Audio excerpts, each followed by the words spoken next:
اور فرمائیے کہ فرشتوں میں عبادت کی صلاحیت ہے مگر عشق الہی کی پڑیا ان کے پاس نہیں ہے، یہ فقط انسان کو حاصل ہے۔ انسان کے اندر محبت الہی کا جذبہ، ولولہ، درد محبت ہوتی ہے، یہ اللہ کے لیے اداس ہوتا ہے، اللہ کے نام پر سب کچھ قربان کرنے کے لیے تیار ہوتا ہے، یہ صفت اللہ نے فقط انسان کو عطا فرمائی، فرشتوں میں یہ صفت نہیں ہے۔ وہ تو فرما بردار بندے ہیں، لا یعصون اللہ ما امرہم ویفعلون ما یؤمرون، روبوٹ جیسے کام کر رہے ہوتے ہیں، اللہ کے حکم پر وہ کام میں لگے ہوئے ہوتے ہیں۔ یہ محبت کا جذبہ، عشق کا جذبہ، یہ اللہ نے فقط انسان کو عطا فرمایا۔ چنانچہ یہ محبت ایک وجدانی کیفیت ہے۔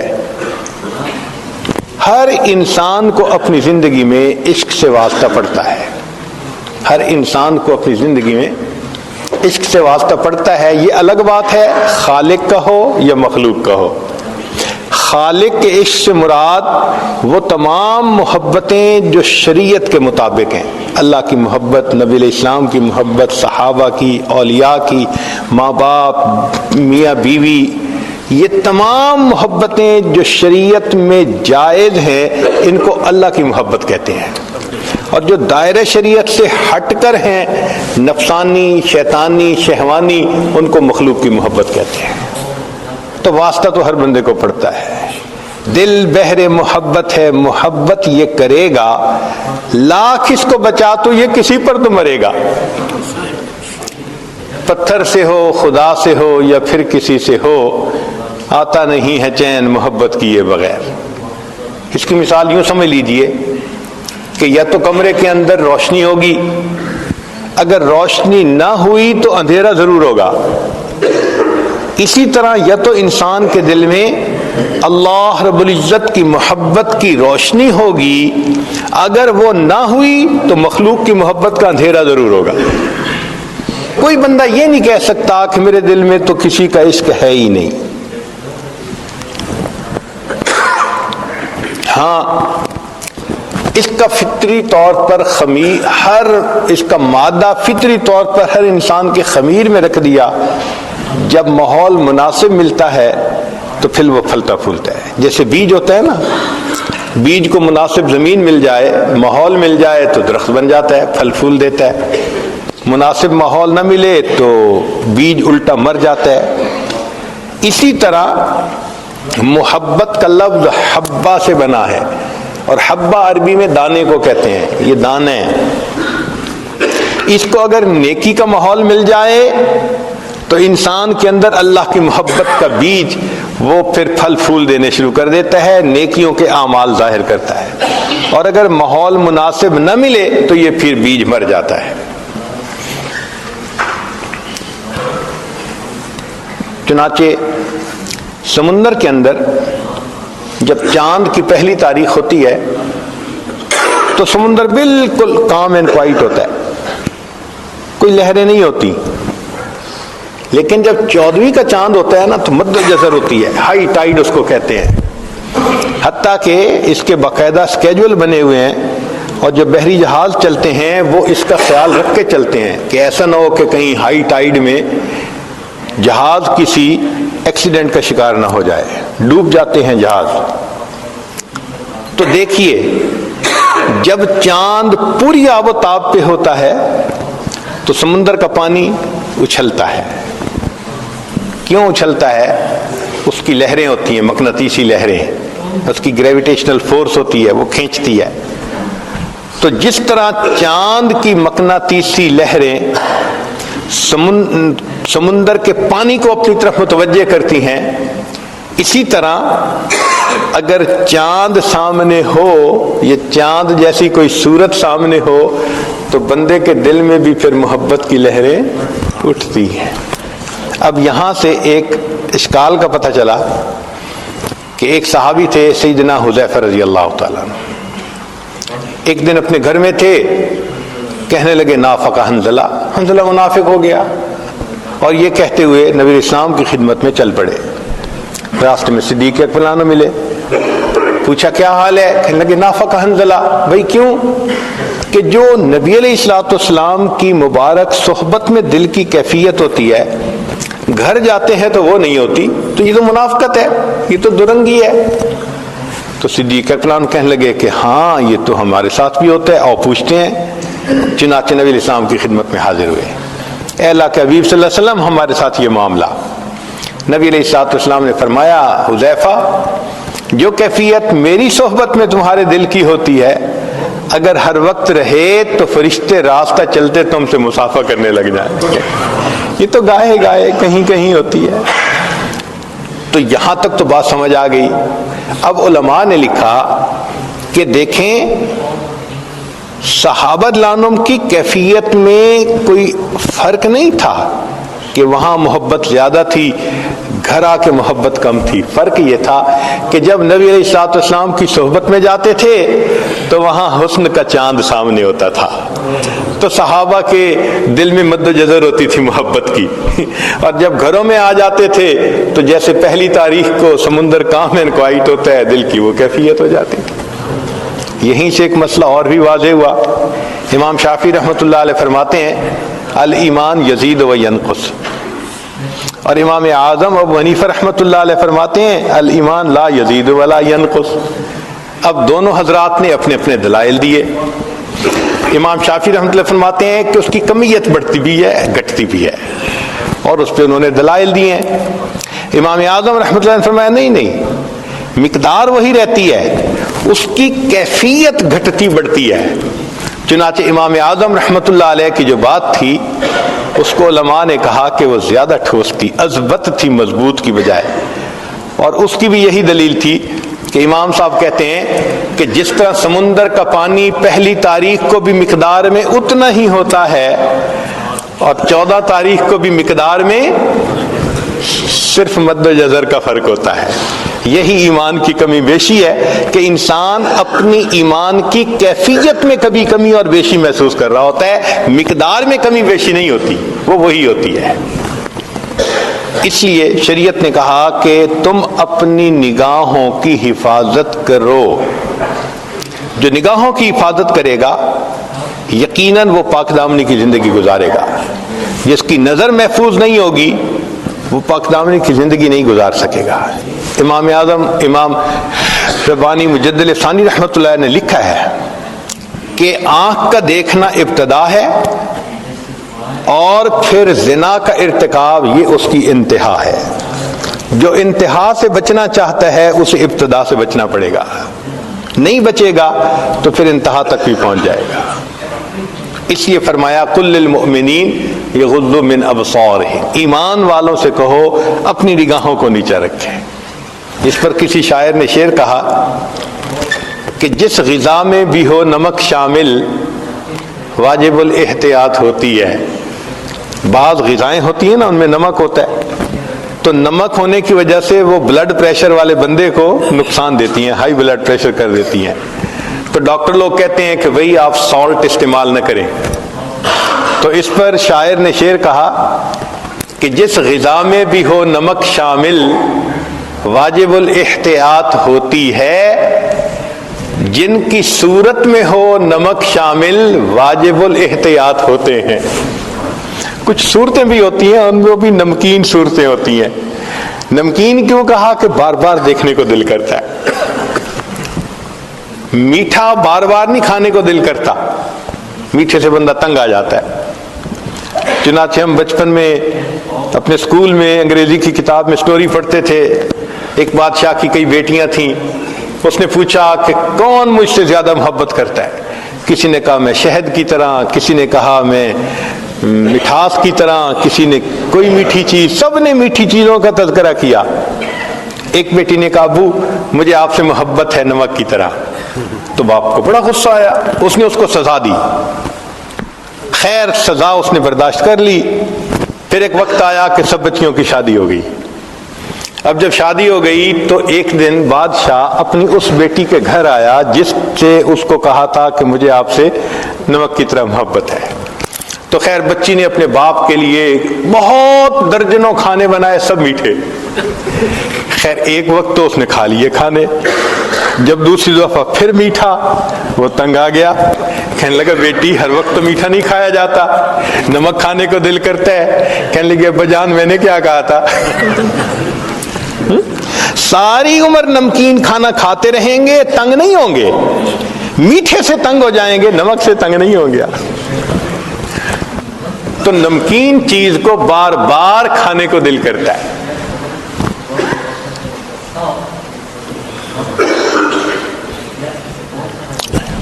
اس لیے اس دنیا میں ہر انسان کے دل میں اللہ رب العزت کے ساتھ محبت ہوتی ہے، صرف ماحول ملنے کی بات ہوتی ہے۔ آپ دیکھیں کوئی بہت ہی گناہگار انسان ہو، گناہوں میں لتھڑا ہوا، اس کو بھی ذرا نیکی کے ماحول میں آپ لے کے آئیں، آپ دیکھیں اس کے اندر اللہ کی محبت کا جذبہ بیدار ہونا شروع ہو جائے گا۔ اس لیے نبی علیہ السلام نے فرمایا خیارکم فی الجاہلیت خیارکم فی الاسلام اذا فقہوا، کہ جو تم میں سے بدکاری میں آگے بڑھے ہوئے تھے جاہلیت میں، نیکی پر آئیں گے تم سے آگے بڑھ جائیں گے جب وہ سمجھ پا جائیں گے۔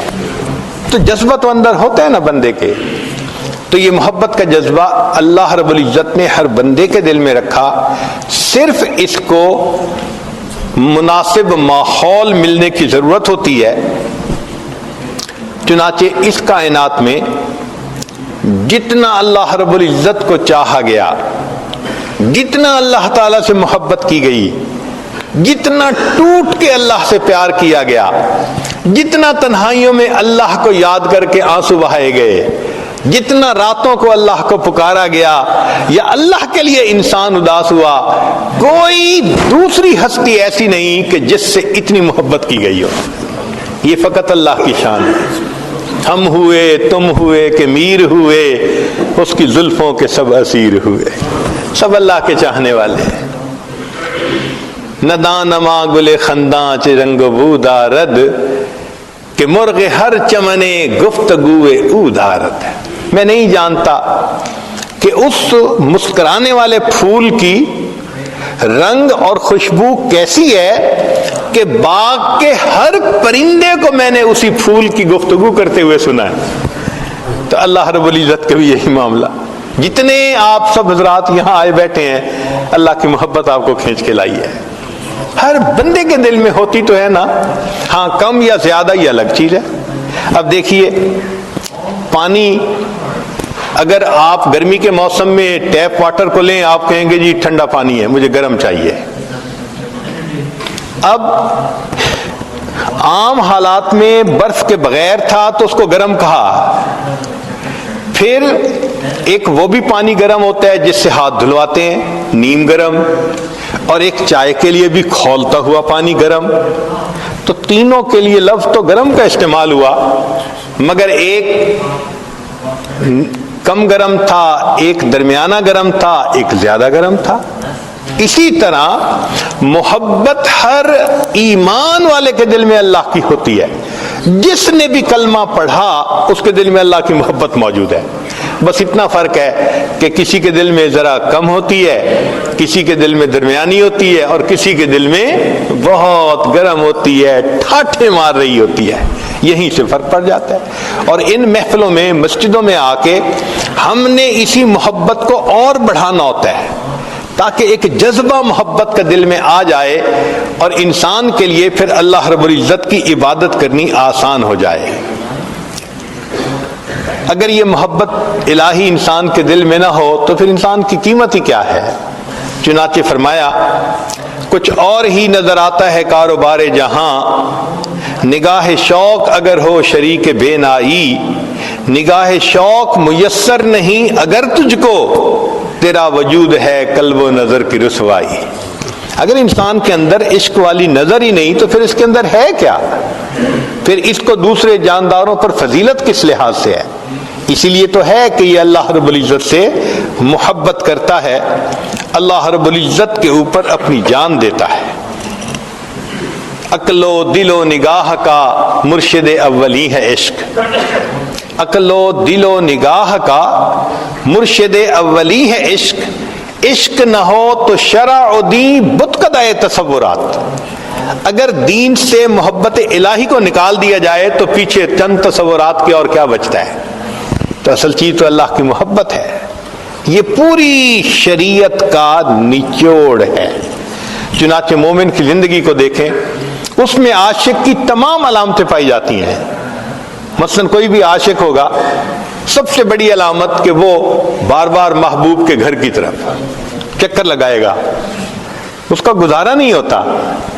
مومن کو دیکھو، کم از کم دن میں 5 مرتبہ اپنے گھر سے اللہ کے گھر کی طرف، جیسے اذان سنی بھاگتا ہے، ایک نماز پڑھی دوسری اذان سننے کے لیے انتظار. نبی علیہ الصلوۃ والسلام فرمایا کرتے تھے ارحنی یا بلال، بلال میری آنکھوں کو ٹھنڈک پہنچا دے، اذان دے کر میرے دل کو ٹھنڈک دے دے. نبی علیہ الصلوۃ والسلام کو اذان اتنی اچھی لگتی تھی. چنانچہ سیدہ شریکہ لانا فرماتی ہیں کان رسول اللہ صلی اللہ علیہ وسلم یحدثنا ونحدثہ، کہ نبی علیہ السلام ہم سے گفتگو کر رہے ہوتے تھے، ہم نبی علیہ الصلوۃ والسلام سے گفتگو کر رہے ہوتے تھے، لیکن جیسے ہی اذان کی آواز آتی تھی کأنہ لم یعرفنا ولم نعرفہ، ایسے نبی علیہ السلام اذان کی آواز سن کے ہو جاتے تھے، وہ ہمیں نہیں پہچانتے، ہم ان کو نہیں پہچانتے، بیگانہ ہو جاتے تھے. کیوں؟ اس وقت نماز کے لیے مسجد میں تشریف لے آتے تھے. ایک اور حدیث مبارکہ میں فرمایا کہ وَإِذَا سَمِعَ الْأَذَانَ كَأَنَّهُ لَا يَعْرِفُ أَحَدٌ مِّنَ النَّاسِ، نبی علیہ السلام ایسے ہوتے تھے کسی بندے کو پہچانتے ہی نہیں ہے، جیسے بس محبوب کی آواز آ جاتی تھی کانوں میں، اللہ اکبر، اب ہر طرف سے ہٹ کٹ کے مسجد کی طرف جانے کی تیاری ہو جاتی تھی. تو مومن دن میں 5 مرتبہ اپنے محبوب کے گھر کی طرف وضو کر کے چلتا ہے. حدیث مبارکہ میں ہے جو وضو کر کے مسجد کی طرف چلے ایسا ہی ہے جیسے حاجی حج کا احرام باندھ کر اللہ کے گھر کی طرف جا رہا ہوتا ہے. تو دیکھو چکر لگے نا مسجد کے، اور مسجد میں آ کے پرسکون. المؤمن فی المسجد کالسمک فی الماء، جیسے پانی میں مچھلی پرسکون ہو جاتی ہے، مومن مسجد میں آتا ہے تو اس طرح پرسکون ہو جاتا ہے، چونکہ محبوب کا گھر ہے. یہاں اللہ رب العزت کی محبت کا جذبہ پورا ہوتا ہے. ہمارے اکابر نماز کو حاکم وقت کی بیگار سمجھ کے نہیں پڑھتے تھے. ہمارے اکابر نماز کو حاکم وقت کی بیگار سمجھ کے نہیں پڑھتے تھے، بلکہ سبب لقائے یار سمجھ کے پڑھا کرتے تھے. تو اللہ سے ملاقات کا ذریعہ ہے. آج جن کو تعلق ہوتا ہے تھوڑی دیر بعد فون، پھر فون ہٹتا ہے، کچھ کام کیا نہ کیا دوبارہ پھر فون، یہ بار بار فون. کبھی فون کو دیکھ رہے ہوتے ہیں میسج آیا کہ نہیں آیا، کوئی مسڈ کال آئی کہ نہیں آئی. تو جس طرح محبوب کے فون کا انتظار ہوتا ہے، مومن کو اللہ رب العزت کے گھر پہنچنے کے لیے اذان سننے کا ایسے انتظار ہوا کرتا ہے. ایک نماز پڑھتا ہے، دوسری نماز کا انتظار شروع ہو جاتا ہے، تیسری نماز کا انتظار. اور جب نماز پڑھتا ہے تو وہ تو پھر محبوب سے ہم کلامی اور ملاقات، محبوب کا دیدار ہوتا ہے. اس لیے نماز میں فرمایا ان تعبد اللہ کأنک تراہ فإن لم تکن تراہ فإنہ یراک، کہ اول تو نماز ایسے پڑھو جیسے تم اللہ کو دیکھتے ہو. یہ کیفیت حاصل نہیں تو کم سے کم ایسے پڑھو جیسے وہ تمہیں دیکھ رہا ہے. تو بھئی محبوب کے سامنے تو ہے نا. تو دن میں 5 دفعہ مشق کروائی کہ جیسے محبوب کے سامنے ہم محبوب کو دیکھ رہے ہیں، محبوب ہمیں دیکھ رہے ہیں. 5 مرتبہ اس مشق کو کر کے بھی انسان کا دل نہیں بھرتا. دل چاہتا ہے کہ اور زیادہ کے لیے پھر وہ نفلوں کو بہانہ بنا لیتے ہیں. چنانچہ کبھی تحیت الوضو، تحیت المسجد، کبھی اشراق، کبھی صلاۃ الضحیٰ، کبھی اوابین، کبھی تہجد. یہ تمام نوافل اصل میں محبت کے اس جذبے کو پورا کرنے کا ذریعہ ہوتے ہیں. ہم لوگ نوافل پڑھتے ہیں ثواب کی وجہ سے. بھئی اشراق پڑھ لو، 1 حج 1 عمرے کا ثواب ملے گا، تو ہم تو ثواب کی خاطر پڑھتے ہیں. لیکن جو اللہ والے ہوتے ہیں وہ صرف ثواب کو سامنے نہیں رکھتے، وہ تو اللہ کی محبت میں ڈوب کے اس کی عبادت کر رہے ہوتے ہیں. کسی نے کیا اچھی بات کہی، بندگی سے ہمیں تو مطلب ہے، بندگی سے ہمیں تو مطلب ہے، ہم ثواب و عذاب کیا جانے، کس میں کتنا ثواب ملتا ہے، عشق والے حساب کیا جانے.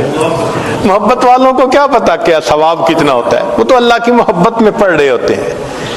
حضرت شیخ عبد الواحد رحمۃ اللہ علیہ کے سامنے تذکرہ ہوا کہ جنت میں نماز نہیں ہوگی، وہ رونے لگ گئے۔ حضرت رو کیوں رہے ہیں؟ فرمانے لگے اگر جنت میں نماز نہیں ہوگی تو مزہ ہی کیا آئے گا؟ کتنا مزہ آتا ہوگا کہ فرماتے ہیں کہ جنت میں نماز نہیں ہوگی تو جنت میں مزہ ہی کیا آئے گا۔ مفتی حسن گنگوئی رحمۃ اللہ علیہ لمبا سجدہ کرتے تھے۔ کسی نے کہا کہ حضرت اتنا لمبا سجدہ؟ مان لے گے جب میں سجدہ کرتا ہوں میری کیفیت ایسی ہوتی ہے، میں نے اپنے آقا کے قدموں پہ سر رکھ دیا، میرا سر اٹھانے کو دل نہیں چاہتا۔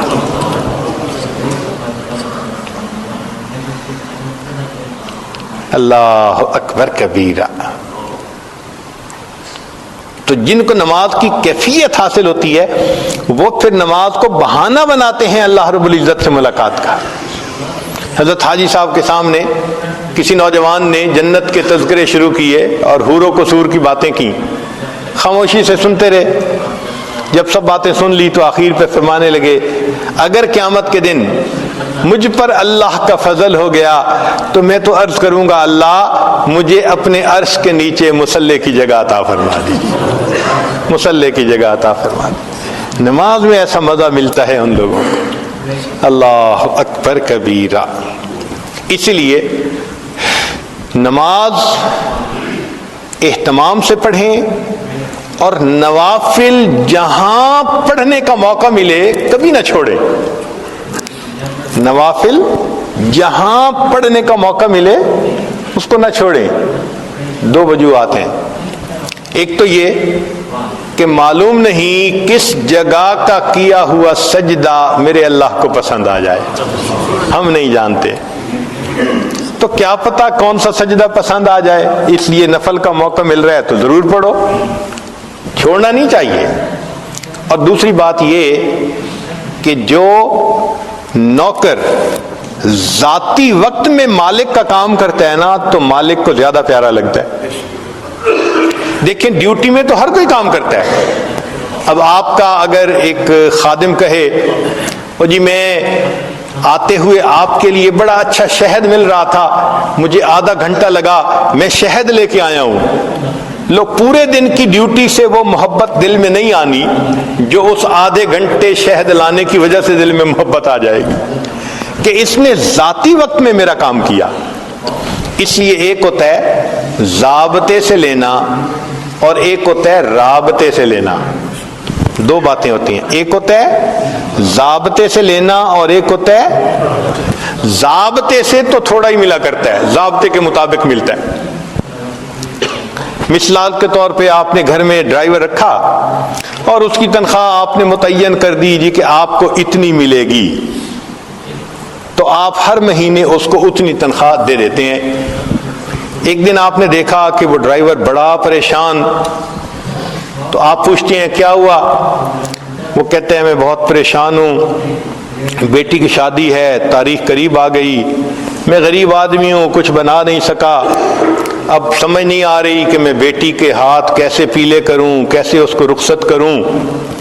اب اس نے 2 منٹ آپ کے ساتھ اپنا رابطہ کیا تو پہلے ہر مہینے آپ اس کو 1000 پاؤنڈ دیتے تھے بالفرض، اب آپ اس کو ماشاءاللہ 5000 پاؤنڈ دے دیں گے، اچھا بھائی جاؤ بیٹی کی شادی کرو۔ اب 2-4 منٹ کی قیمت 5000 پاؤنڈ تو نہیں ہے نا، لیکن کیوں اس کو دے دیا؟ اس نے رابطہ کیا، تو رابطے سے جو ملتا ہے وہ بہت زیادہ ہوتا ہے۔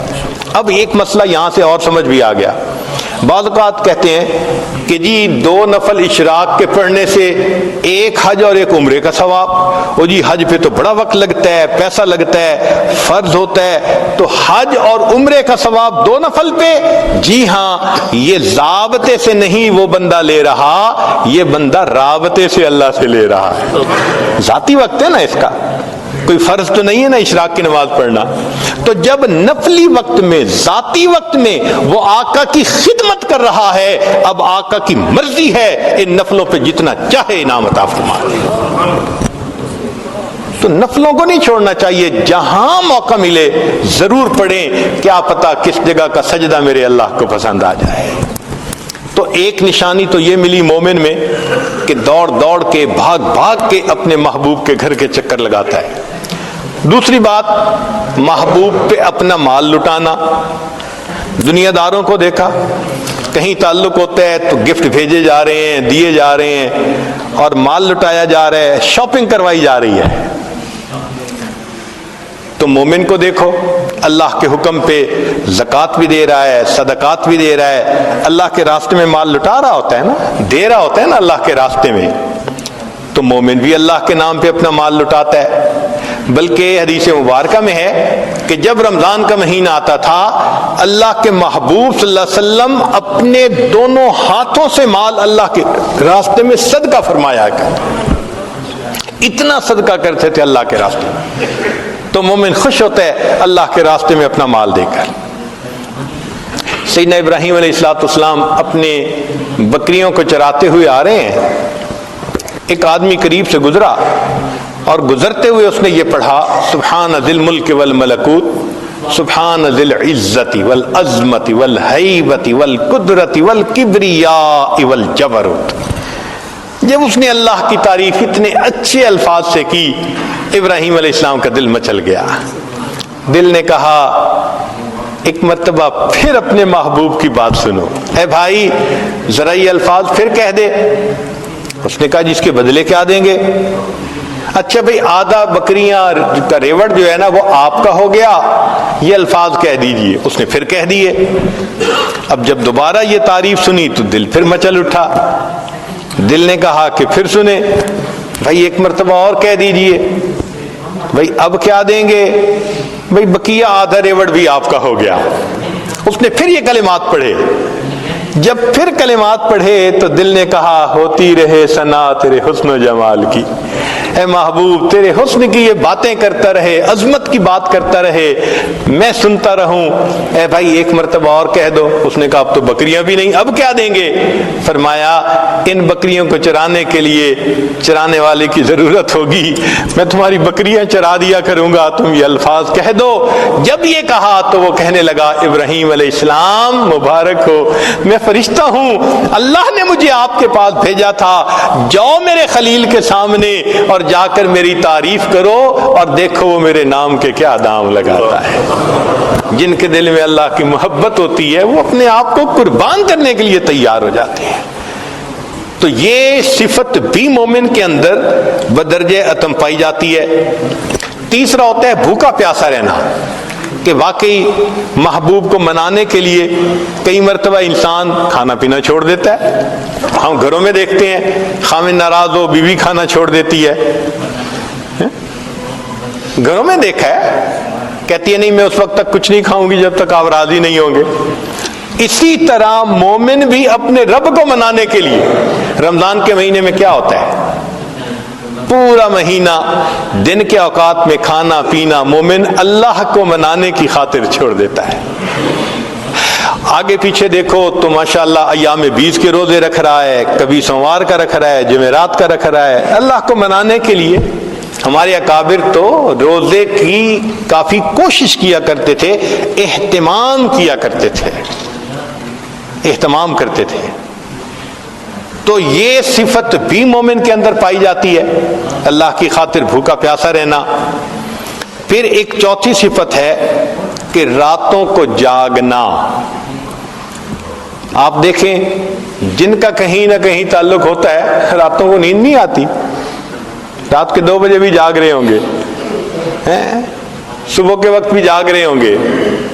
بھئی نیند ہی نہیں آتی تو نیند روٹ جاتی ہے، نیند چلی جاتی ہے، راتوں کو جاگتے ہیں. ہمارے اکابر بھی اسی طرح کرتے تھے، اللہ کی محبت میں راتوں کو جاگتے تھے. بلکہ کتابوں میں لکھا ہے کہ ہمارے اکابر رات کے آنے کے اس طرح منتظر ہوا کرتے تھے جیسے دلہا دلہن سے ملاقات کے لیے رات کا منتظر ہوا کرتا ہے. ایسے وہ رات کے منتظر ہوتے تھے کہ ہم مصلی پہ آئیں گے، اپنے رب کی عبادت کریں گے. تذکرۃ الحفاظ میں ایک عجیب بات لکھی کہ ایک نوجوان تھا، حافظ قرآن تھا، اور اس کی عادت تھی کہ وہ رات کو عشاء کے بعد نوافل پڑھتا تھا اور تہجد تک قرآن پڑھتا رہتا تھا. یہ روز کی معمول تھا اس کا. اللہ کی شان دیکھیں کہ اس نے ایک دن نکاح کیا. جب نکاح کیا تو پھر بیوی کے پاس آیا، بیوی سے بات چیت ہوئی، تو بات چیت میں دونوں نے کہا کہ ہم ایسے کرتے ہیں کہ 2 رکعت نفل پڑھ کے اپنی ازدواجی زندگی کی پھر ابتدا کرتے ہیں۔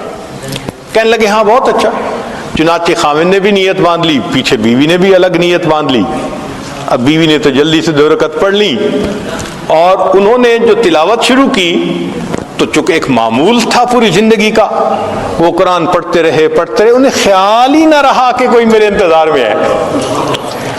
جب معمول کے حساب سے سلام پھیرا تو بیوی کو بیٹھے دیکھا تو بیوی نے کہا آپ خود بھی تھکے اور آپ نے مجھے بھی تھکا دیا۔ تو کہنے لگے اچھا ابھی تو میں فجر پڑھنے جا رہا ہوں، فجر کے بعد آؤں گا تو پھر ملیں گے۔ یہ کہہ کے آ گئے، فجر کی نماز پڑھی، فجر میں دوستوں سے ملاقات ہو گئی۔ اب دوست تو پھر یار ہوتے ہیں نا، پوچھتے ہیں۔ کسی نے کہا سناؤ مہمان کو کیسے پایا؟ جھوٹ کا تو زمانہ نہیں تھا کہ جھوٹ بول کے کچھ کہہ دیتے، تو انہوں نے بتا دیا ابھی ملاقات نہیں ہوئی۔ تو کسی نے کہا تو کیسا مرد ہے، پہلی رات کہتے ہیں کہ بیوی سے ملاقات ہی نہیں ہوئی۔ تو جب انہوں نے تانا دیا تب اس نوجوان نے کہا کہ اللہ کی قسم میں نے 2 رکعت کی نیت باندھی تھی، قرآن کی لذت نے مجھے بات ہی بھلا دی کہ بیوی میرے انتظار میں بیٹھی ہوئی ہے۔ تو اللہ والے بھی اللہ کی خاطر راتوں کو جاگتے ہیں۔ مجھ کو نہ اپنا ہوش نہ دنیا کا ہوش ہے، بیٹھا ہوں مست ہو کے تمہارے جمال میں، تاروں سے پوچھ لو میری روداد زندگی، راتوں کو جاگتا ہوں تمہارے خیال میں۔ اللہ کی یاد میں راتوں کو جاگ رہے ہوتے ہیں۔ اللہ کے حبیب صلی اللہ علیہ وسلم بھی راتوں کو اسی طرح جاگتے ہیں۔ سیدہ صدیقہ لانا فرماتی ہیں کہ نبی علیہ الصلوۃ والسلام تشریف لائے، میرے پاس لیٹ گئے، کچھ دیر بعد فرمانے گزری نہیں، اے عائشہ چھوڑ میں اپنے رب کی عبادت کرتا ہوں۔ پھر اللہ کے حبیب صلی اللہ علیہ وسلم مصلی پہ آئے، پھر اتنا روئے کہ آپ کے آنسو کے ٹپکنے کی آوازیں مجھے ایسے لگ رہی تھیں جیسے بارش کے قطروں کی گرنے کی آواز ہوتی ہے۔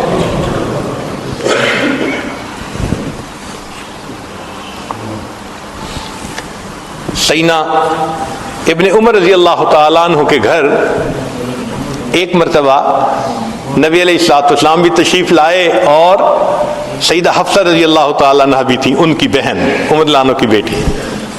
کھانا کھایا، دیر ہو گئی، ابن عمر لانو نے آفر کر دی اللہ کے نبی وسلم یہیں آرام فرما لیجئے۔ تو نبی علیہ السلام وہیں آرام فرمانے لگے کمرے میں۔ اب ام المومنین حفصہ رضی اللہ تعالیٰ عنہ بھی ساتھ لیٹی ہیں، نبی علیہ السلام بھی لیٹے ہیں۔ ام المومنین فرماتی ہیں کہ کچھ دیر کے بعد میں نے دیکھا کہ کوئی مائع چیز میرے چہرے کے اوپر گر رہی ہے۔ میں نے ہاتھ لگایا تو گرم گرم پانی، آنسو۔ تو میں حیران، جب اٹھ کے دیکھا تو اللہ کے محبوب صلی اللہ علیہ وسلم کی آنکھوں سے آنسو گر رہے تھے، اور میں چونکہ ساتھ ایک ہی تکیے پہ لیٹی ہوئی تھی تو وہ میرے چہرے کے اوپر بھی آ رہے تھے۔ تو میں نے کہا ما یبکی، اے اللہ کے نبی آپ کیوں رو رہے ہیں؟ تو نبی علیہ السلام نے فرمایا حفصہ تو نے سنا نہیں، باہر صحن میں تیرا بھائی عبداللہ ابن عمر تہجد پڑھ رہا ہے، اور تہجد میں اس نے ابھی آیت پڑھی کلا انہم عن ربہم یومئذ لمحجوبون، کہ قیامت کے دن یہ کفار اللہ سے حجاب میں ہوں گے، پردے میں ہوں گے۔ یہ آیت سن کر مجھے رونا آ گیا، اللہ میری امت کو حجاب کا عذاب عطا نہ فرمانا۔ پھر فرمایا حفصہ انا مشتاق و بی اشتیاق، میں مشتاق ہوں، میں اللہ کا عاشق ہوں، میرے دل میں اللہ کی محبت نے تڑپ لگا دی۔ تو مومن تو اللہ کی خاطر راتوں کو جاگتا ہے، عبادت میں لگا رہتا ہے۔ 5ویں خوبی کہ کبھی کبھی محبوب کو منانے کے لیے انسان ضد کر کے بیٹھ جاتا ہے کہ جی بس میں تو آپ کے قدموں میں بیٹھا ہوں، جب تک نہیں مانیں گے میں قدموں میں سے نہیں اٹھوں گا۔ یہ ڈیرے ڈالنا یہ بھی منانے کا ایک طریقہ ہے۔ جیسے حضرت تھانوی رحمۃ اللہ علیہ، ان کے ایک اجل خلیفہ تھے حضرت خواجہ عزیز الحسن مجذوب رحمۃ اللہ علیہ، خانقاہ میں تھے، تربیت اصلاح کے لیے رہتے تھے۔ ایک مرتبہ ان سے ذرا بڑی غلطی ہو گئی، تو جب غلطی ہوئی تو سرزنش کے لیے حضرت نے فرمایا کہ اچھا اپنی گٹھڑی سر پہ اٹھاؤ اور مسجد سے نکل جاؤ، اصلاح کے لیے ایسی بات کرنی پڑتی ہے۔ اب چونکہ تعمیل حکم کرنی تھی، انہوں نے اپنا بستر اٹھایا، مسجد سے تو باہر قدم رکھا مگر دروازے کے اوپر ہی بیٹھ گئے. کہنے لگے بھئی حضرت نے یہی کہا تھا نا کہ مسجد سے نکل جاؤ, تو میں مسجد سے نکل گیا. یہ تو نہیں کہا تھا کہ دروازے سے بھی دور کہیں چلے جاؤ, تو میں تو دروازے پہ بیٹھا ہوں. اب کیا ہوتا, جو آنے والا آتا دروازہ کھولتا, یہ یوں کر کے دیکھتے حضرت کے چہرے پہ نظر پڑ جاتا. پھر کوئی اور آتا, پھر چہرے کو دیکھ لیتے. 1 دن 2 دن. اب حضرت تھانوی رحمۃ اللہ بھی بڑے حیران کہ میں نے کہا تھا چلے جاؤ, یہ پھر دروازے پہ بیٹھ گیا. تو حضرت نے کسی بندے کو بھیجا, بھئی جاؤ اس سے پوچھو یہ چاہتا کیا ہے, کیوں بیٹھا ہے یہاں. تو جب اس نے جا کے پوچھا تو شاعر تھے نا, انہوں نے آگے شعر میں جواب دیا, اگر تو در نہ کھولے گا تو میں بھی در نہ چھوڑوں گا. اگر تو در نہ کھولے گا تو میں بھی در نہ چھوڑوں گا. حکومت اپنی اپنی ہے, ادھر تیری ادھر میری. آپ کو نکالنے کا اختیار ہے اور میں دروازہ نہیں چھوڑتا, یہ میرا اختیار. حضرت اتنا خوش ہوئے کہ اسی وقت ان کو واپس بلا لیا. اب یہ ڈیرے ڈالنا اگر مومن کی زندگی میں دیکھیں تو مومن رمضان میں اپنے گھر سے رخصت لے کر, دفتر سے رخصت لے کر 10 دن کے لیے اعتکاف مسجد میں آ کے ڈیرے ڈال دیتے. اے اللہ بس میں نے دہلیز پکڑ لی, منا کے ہی اٹھوں گا آپ کو. تو دیکھیں وہ بھی نشانی پائی گئی کہ مومن اپنے رب کو منانے کے لیے کس طرح ڈیرے ڈال کے بیٹھ جاتا ہے. سبحان اللہ. تو اگر دیکھیں تو مومن کے اندر وہ تمام صفات ہیں جو ایک عاشق کے اندر ہوتی ہے. اور اللہ والے تو یہ ہوتے ہیں کہ بس ہر وقت بات کرتے ہیں تو اللہ کی بات کرتے ہیں. یا تیرا تذکرہ کرے ہر شخص ورنہ پھر ہم سے گفتگو نہ کرے. ان کا دل چاہتا ہے جو بات ہو بس اللہ ہی کی بات ہو, ایسے ان کا دل چاہتا ہے, کیونکہ اللہ تعالیٰ ان کے دل میں بس جاتے ہیں, اللہ ان کے دل میں آ جاتے ہیں, اللہ ان کے دل میں سما جاتے ہیں, بلکہ سچ بات کہوں اللہ ان کے دل میں چھا جاتے ہیں. فارسی کے کچھ اشعار ہیں عجیب. لکھنے والے نے کہا, جاں ز تن بردی و در جانی ہنوز. اے محبوب تو نے میرے جسم سے روح تو میری نکال لی, اور ابھی بھی میری روح میں بس تو ہی رہا ہے. جاں ز تن بردی و در جانی ہنوز, دردہا دادی و درمانی ہنوز. اے محبوب درد بھی مجھے آپ ہی نے دی ہے, اور اس درد کی دوا بھی تو آپ ہی تو ہیں.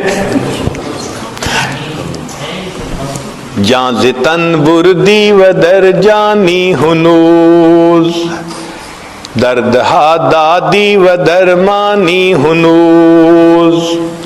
اشکارا سینہ انبش کافتی, ہم چنا در سینہ پنہانی ہنوز. اے محبوب آپ نے میرے سینے کو چیر چیر کے کھول کے رکھ دیا. عجیب بات ہے کہ اس کے باوجود میرے دل میں چھپے ہوئے آپ ہی ہیں. اشکارا سینہ انبش کافتی, ہم چنا در سینہ پنہانی ہنوز. ملک دل کر دی خراب از تیغ ناز. اے محبوب آپ نے ناز کی تلوار سے میرے دل کو تو حوالہ کر کے رکھ دیا. نہ کوئی دنیا کی خواہش چھوڑی, نہ کوئی آخرت کی خواہش چھوڑی, ہر تمنا دل سے رخصت ہو گئی. آپ نے ناز کی تلوار سے میری ہر تمنا کو میرے دل سے نکال دیا. مگر عجیب بات ہے, اندری ویران سلطانی ہنوز, ہر تمنا کو رخصت کر دیا, اور اس ویرانے میں بھی ابھی حکومت ہے تو آپ ہی کی ہے. عجیب, سبحان اللہ. جاں ز تن بردی و در جانی ہنوز, دردہا دادی و درمانی ہنوز. اشکارا سینہ انبش کافتی, ہم چنا در سینہ پنہانی ہنوز. ملک دل کر دی خراب از تیغ ناز, اندری ویران سلطانی ہنوز. اور آخری شعر تو بڑا ہی عجیب ہے. کہتے ہیں قیمت خود ہر دو عالم گفتائی. اے محبوب آپ نے اپنی قیمت دو عالم لگائی ہے کہ میری خاطر دنیا اور آخرت دونوں کی خواہش کو قربان کر دو. اے محبوب تو نے اپنی قیمت دنیا آخرت کی خواہش دل سے نکال دینا کہ صرف اللہ کی طلب رہے, ہر طلب دل سے مٹ جائے. قیمت خود ہر دو عالم گفتائی. اے محبوب آپ نے اپنی قیمت دو عالم کو قربان دینا کہا ہے. نرخ بالا کن کے ارزانی ہنوز. اے محبوب قیمت بڑھا دیجئے, آپ نے تو بڑا سستا سودا کر لیا. آپ کی خاطر دو جہان قربان کرنے کون سے مشکل کا. جن کے دل میں اللہ کی محبت ہوتی ہے یوں اللہ کے لیے قربان ہوتے ہیں. مالک ابن دینار رحمت اللہ علیہ فرماتے ہیں گرمی کا موسم, دوپہر کا وقت, شدت کی گرمی تھی, ہر بندہ سائے میں تھا, پرندے درختوں کے پتوں کے سائے میں چھپے بیٹھے تھے. مجھے کسی کام کی خاطر اپنے گھر سے نکلنا پڑ گیا.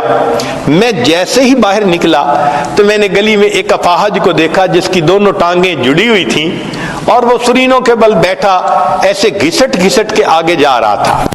جب میں اس کے قریب ہوا تو میں نے دیکھا کہ دھوپ کی وجہ سے اس کی جلد سرخ ہو چکی جیسے جلتی ہے, پسینے میں شرابور جیسے نہایا ہوا ہے, اور وہ چلتا جا رہا ہے. میں نے سلام کر کے پوچھا کہ تو کہاں جا رہا ہے؟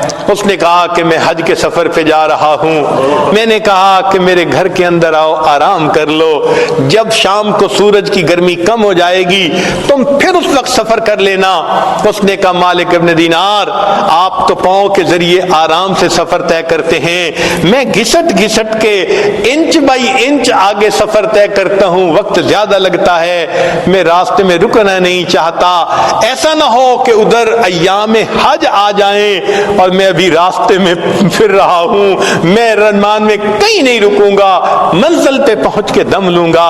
میں نے کہا نوجوان میرے گھر تو آرام کر لے, میں تیرے لیے سواری کا بندوبست کر دیتا ہوں, گھوڑے کا انتظام کر دوں گا, تو گھوڑے پہ سوار ہو کے جلدی سفر کرنا, ایام حج سے پہلے پہنچ جائے گا. یہ بات سن کے اس نے میری طرف دیکھا. مالک ابن دینار میں تو تجھے بڑا عقل مند سمجھتا تھا, کیسی بات تو نے کر دی. میں نے پوچھا کیوں؟ کہنے لگا یہ بتائیں اگر کوئی غلام اپنے مالک کو ناراض کر بیٹھے اور پھر معافی کے لیے مالک کے سامنے جانے کا ارادہ کرے, بتاؤ پیدل جانا اچھا لگتا ہے یا سواریوں پہ سوار ہو کے جانا اچھا لگتا ہے؟ میں سمجھ گیا یہ عاشق ہے, ادب ہے اس کے اندر. چنانچہ اس نوجوان نے بات کی پرواہ نہ کی اور دھوپ میں چلتا رہا. اللہ کی شان, اسی سال مجھے بھی اللہ نے حج کی توفیق عطا فرما دی. جب پہلے دن میں نے جمرہ عقبہ کو بڑے جمرے کو کنکریاں مار لی تو اس کے وقت میں نے دیکھا لوگوں کا مجمع ہے, کچھ دیکھ رہے ہیں. پوچھا کون؟ کہنے لگے ایک نوجوان ہے, دعائیں مانگ رہا ہے, سب اس کی دعائیں سن رہے ہیں. میں نے کہا ذرا مجھے بھی راستہ دو. اندر دیکھا وہی نوجوان میں نے دیکھا احرام باندھا ہوا تھا, اللہ سے دعائیں مانگ رہا تھا. اللہ سب لوگ پاؤں پہ چل کے سواریوں پہ چل کے تیرے گھر کی طرف آئے, میرے مولا میں تو گھسٹ گھسٹ کے تیرے گھر کی طرف پہنچا. میں نے تیرے گھر کا طواف بھی کیا, اللہ میدان عرفات کا وقوف بھی کیا, مزدلفہ کا وقوف کیا. اللہ اب میں نے اس شیطان کو کنکریاں مار کے اپنی نفرت کا اظہار کر دیا. میرے مولا اب قربانی کا وقت ہے. یہ سارے لوگ صاحب استطاعت ہیں, یہ جائیں گے جا کے جانوروں کو قربان کریں گے. اللہ تو جانتا ہے میرے پاس احرام کے سوا کچھ نہیں. اللہ میں اپنی جان آپ کے نام پہ قربان کرنا چاہتا ہوں, اللہ مجھ سے جان کا نذرانہ لے لیجئے. یہ کہہ کے اس نوجوان نے کلمہ پڑھا اور وہیں پر فوت ہو گیا. جن کے دل میں اللہ کی محبت ہوتی ہے وہ تو اللہ کے نام پہ اپنی جانیں قربان کر دیتے ہیں. تو تو یہ اللہ کی محبت ہر انسان کے دل میں ہے، مگر اس کو بڑھانے کی ضرورت ہے۔ اللہ تعالی ہمیں بھی توفیق دے تاکہ ہم اس محبت کو بڑھائیں، ہمارے لیے پھر عبادت کرنا آسان، تلاوت کرنا آسان، نیکی کرنا آسان، گناہوں سے بچنا آسان۔ اللہ کی محبت ہر چیز کو آسان کر دیتی ہے۔ قاعدہ قانون ہے، ان المحب لما یحب مطیع، محب جس سے محبت کرتا ہے پھر اس کی عبادت خدمت کرنا پھر آسان ہو جاتا ہے، عبادتیں کرنی آسان ہو جائیں گی۔ اللہ تعالی ہمیں اپنی یاد والی زندگی نصیب فرمائے۔ عربی کے کچھ اشعار ہیں، سن لیجئے، پھر یہ عاجز اپنی بات کو مکمل کر دیتا ہے۔ کسی نے کیا اچھی بات کہی، فرماتے ہیں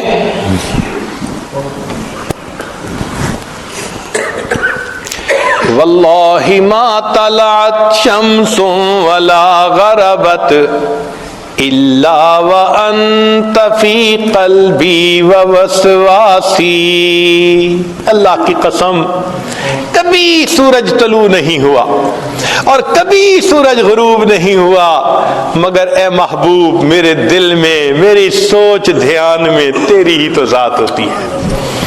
واللہ ما طلعت شمس ولا غربت الا وانت فی قلبی ووسواسی، ولا جلست الى قوم احدثهم الا وانت حدیثی بین جلاسی، اور اللہ کی قسم میں کبھی اپنے دوستوں کی محفل میں نہیں جا کر بیٹھا مگر ان کی محفل میں تذکرہ اے محبوب تیری ذات ہی کا تو میں کر رہا ہوتا۔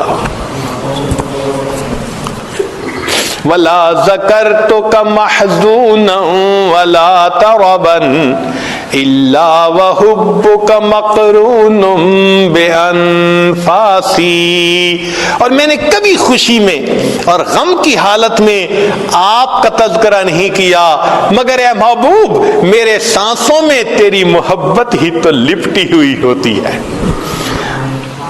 ولا ہممت بشرب الماء من عطش الا رأیت خیالا منک فی الکأس، ارے محبوب میں نے کبھی شدت پیاس کے عالم میں پانی کا پیالہ نہیں پیا مگر اس حال میں کہ میں پیالے میں تیری تصویر ہی تو ڈھونڈ رہا ہوتا ہوں۔ فلو قدرت علی الاتیان زرتکم صحبا علی الوجہ او مشیا علی الرأس، ارے محبوب اگر کبھی آپ کی طرف سے پیغام آ جائے کہ آؤ میرے دیدار کی خاطر تو اے محبوب میں اپنے رخسار اور اپنے سر کے بل چلتا ہوا آپ کی خدمت میں حاضر ہو جاؤں گا۔ تو جن کے دل میں اللہ کی محبت ہوتی ہے وہ تو پھر اللہ کے گھر اپنے سر کے بل چل کے جانے کو تیار ہوتے ہیں۔ اللہ ہمیں بھی اپنی ایسی محبت عطا فرمائے۔ وآخر دعوانا ان الحمد للہ رب العالمین۔